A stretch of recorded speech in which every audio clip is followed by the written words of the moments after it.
C'est pas moi, c'est qui là. Ce qui est amusant, c'est qu'on se retrouve tous les 5, 10 ans. Hein. Vous vous rappelez, la dernière fois, on avait fait les rappeurs. Oui. Mais là, on a des problèmes de hanches. Enfin, moi, ce qui me frappe surtout, c'est que quand je vous regarde, les femmes n'ont pas changé du tout.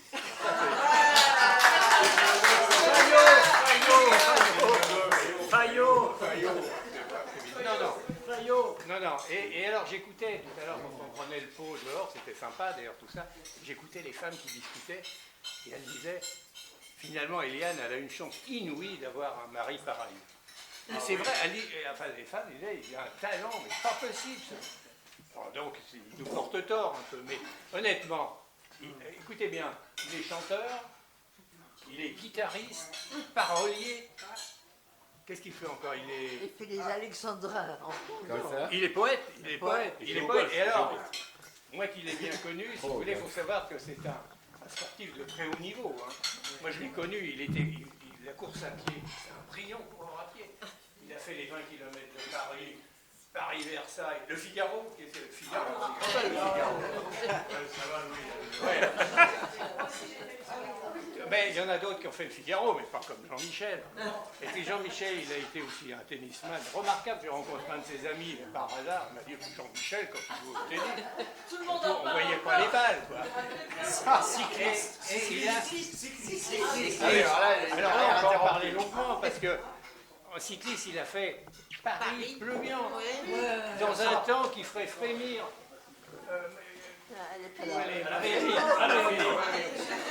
Marie-Annie, quand elle a su le temps qu'il avait fait, elle m'a dit, mais c'est splendide. Personne ne savait où c'était Pleumian. Paris-Reims. Ah oui, non, il a fait, alors en termes de... Là, c'est pour le mariage. Et même maintenant, je peux vous le dire, parce que j'en sais quelque chose, il reste quand même un golfeur de très haut niveau. Alors, certes, il est au sein d'une jeune équipe, dont vous avez 2 spécimens ici, voilà. Et il poursuit sa progression, moi je peux vous le dire. Alors, l'embêtant, c'est qu'il a pris la présidence autoproclamée, il a dit, c'est moi le chef, mais enfin, il gère à peu près, hein. Mais tout ça, messieurs et mesdames, c'est pas ça le plus important. Il a donné le meilleur de lui-même à la Société Générale. Et il a fait d'ailleurs une brillante carrière. Hein. Brillant, c'est un euphémisme. Non, mais c'était notre idole. Parce qu'un gros travailleur, quand il partait en mission à l'étranger, il revenait exténué. Non. Mais, alors, ce respect qu'on avait pour cette quantité de travail a fini par ce qu'on appelle président. Et alors, cette notoriété a dépassé les frontières, parce que quand on va en Espagne, il appelle un président. Donc arrête, ne t'en rajoute pas trop, parce que d'abord c'est ton chef maintenant, donc Alors, à la Société Générale, je vais vous dire, c'est très simple, la Société Générale, le personnel se divise en 2 catégories. Il y a une première catégorie, ce sont les gens qui voyagent, et une deuxième catégorie, c'est les gens qui travaillent dans les soutes, vous savez,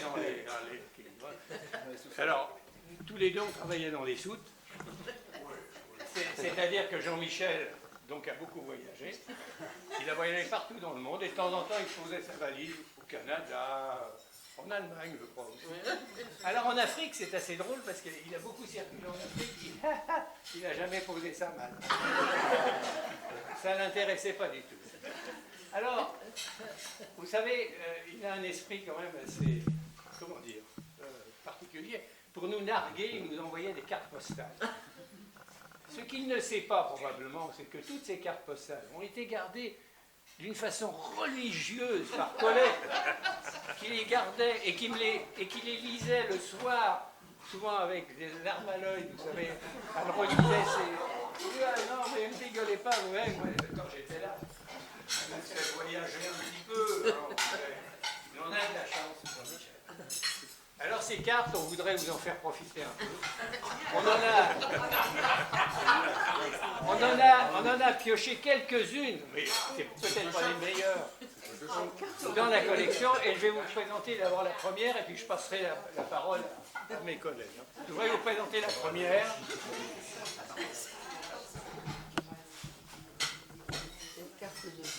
Voilà. Alors, il avait été à Tokyo. Alors, c'est sans doute parce qu'il savait que je possédais bien le japonais. Il m'a écrit, vous allez voir, et je vais vous traduire parce que certains ne connaissent pas le japonais, hein, c'est pas traduire. Voilà. Alors,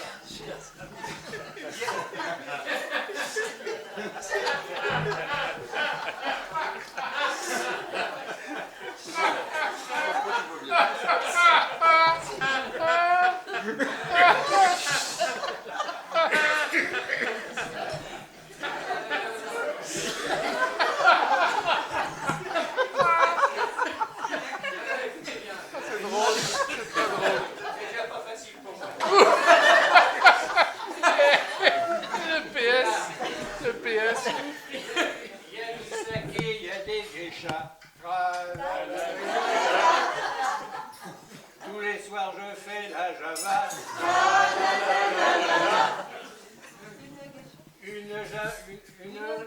Une geisha dans chaque bras.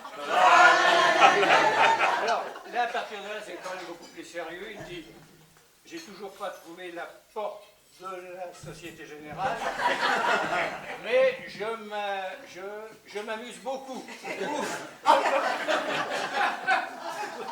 Voilà, et Jean-Michel. Donc, je laisse la parole et je reviendrai vous voir.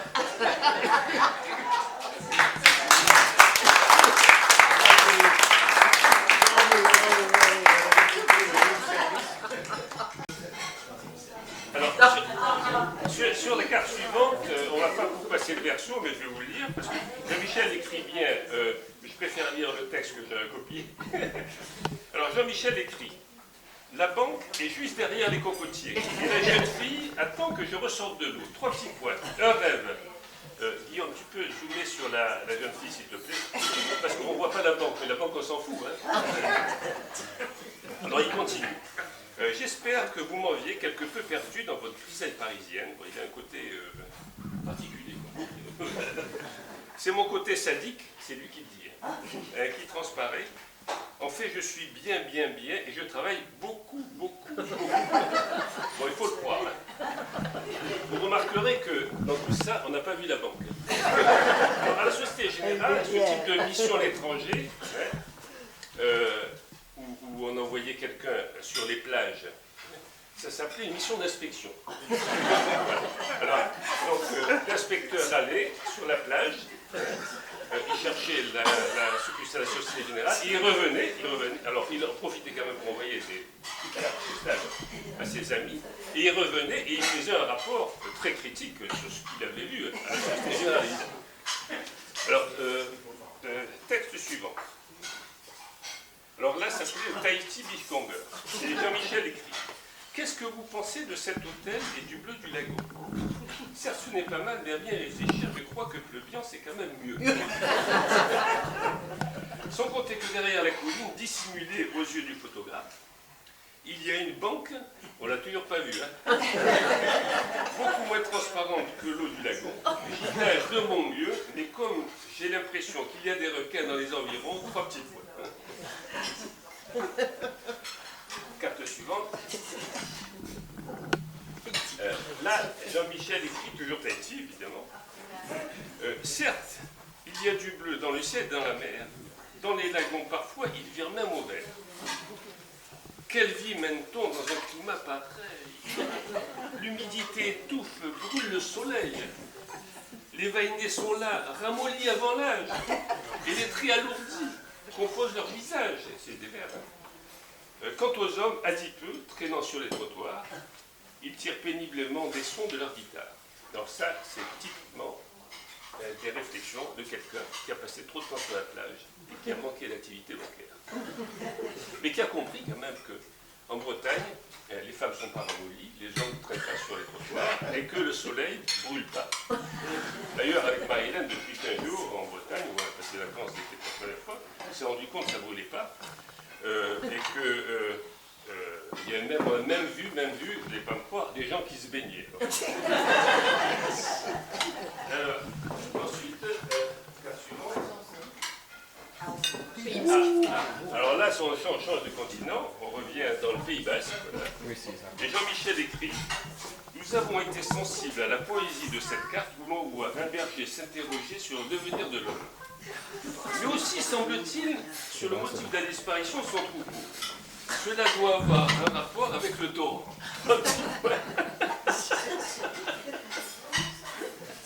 Bon, le troupeau a manifestement disparu. Sur la carte suivante, il y a ni le troupeau, il y a ni le berger, c'est remarqué Jean-Michel. Et il continue à présent, alors qu'est devenu le troupeau, qu'est devenu le berger. On peut se demander s'il n'a pas suivi le même sort. Et Jean-Michel continue à présent en espagnol. Vas-y. Esas vacancias están magnificas. Alors, je traduis parce que je n'ai pas compris. Ces vacances sont magnifiques. Le dice si bien Federico García Lorca, comme dit si bien Federico García Lorca, cuando calienta el sol, aquí en la playa. Alors comme on sait tous que Federico García Lorca est un ami intime d'Eliane et Jean-Michel, et qu'il n'a pas pu venir aujourd'hui, donc il a voulu se racheter en composant, même pour Jean-Michel, pour son anniversaire, une petite chanson. Donc on a voulu vous la passer, il a voulu nous l'envoyer gentiment.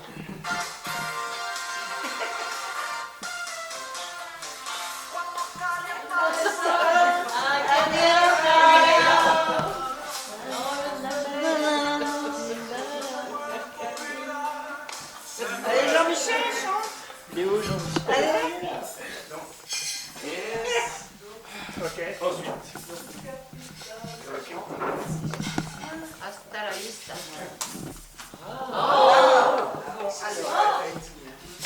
Carte postale parce que ça touchait beaucoup. Grégory. Et Jean-Michel m'a envoyé des cartes postales aussi pour mon anniversaire. Alors, je vais vous lire, vous allez voir que l'amitié quand même des limites. Chers collègues, j'espère que cette carte te parlera, j'espère que cette carte te parviendra à une date proche de celle de ton anniversaire et souhaite que tu apprécies le symbole que la ville de Florence, qui aurait pu te compter parmi ses concitoyennes, illustre t'adresse par mon intermédiaire. Et là, il me dit, peut-être attends-tu un quatrain. Oui, Jean-Michel, j'attendais toujours tes quatrains. Je t'envoie celui-ci.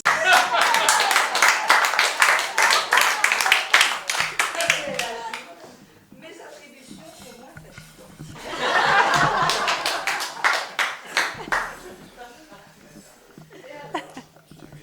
Oui. Alors là, vous allez être émerveillés. Séville a bien des charmes avec sa Giralda, ses palais Muderas et puis ses corridas. Nous sûmes les goûter avant de visiter cette Costa del Sol, autrement inventé. C'est vrai qu'il y fait beau et les golfs sont tentants. On a peine à choisir tel l'âne de Corridon. Celui que je fis hier me laisse un souvenir, car étant dans un roc et voulant en sortir, je frappais un fer neuf, sans nulle hésitation, quand ma balle soudain va me heurter le front.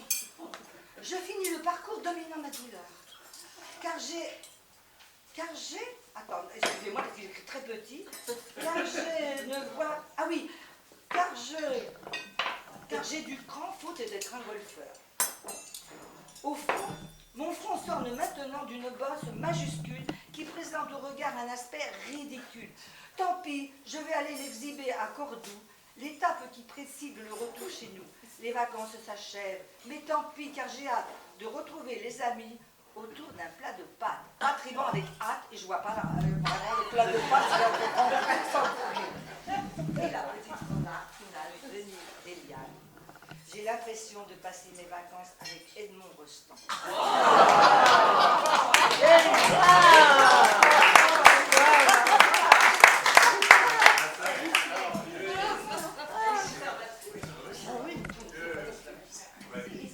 Voilà.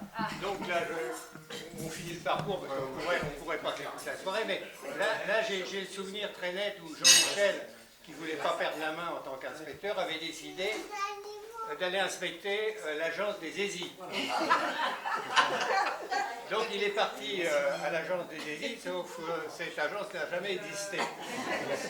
Alors il a décidé d'aller visiter les grottes. Alors je vous lis ce qu'il avait écrit. Tout, vous saurez tout zizi.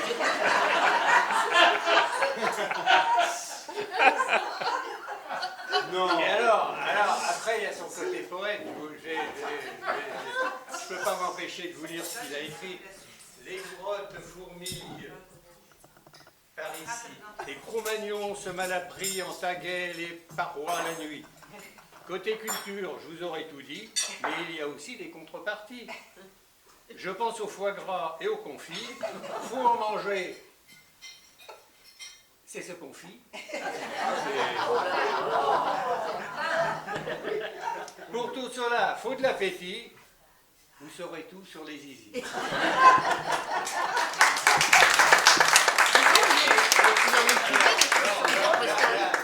Messieurs les mesdames, dans le silence, en fait, Jean-Michel a été un très grand banquier. C'est sérieux ce que je dis, très grand banquier. Mais en réalité, je crois qu'il a choisi ce métier par défaut. En réalité, il aurait voulu être un chef.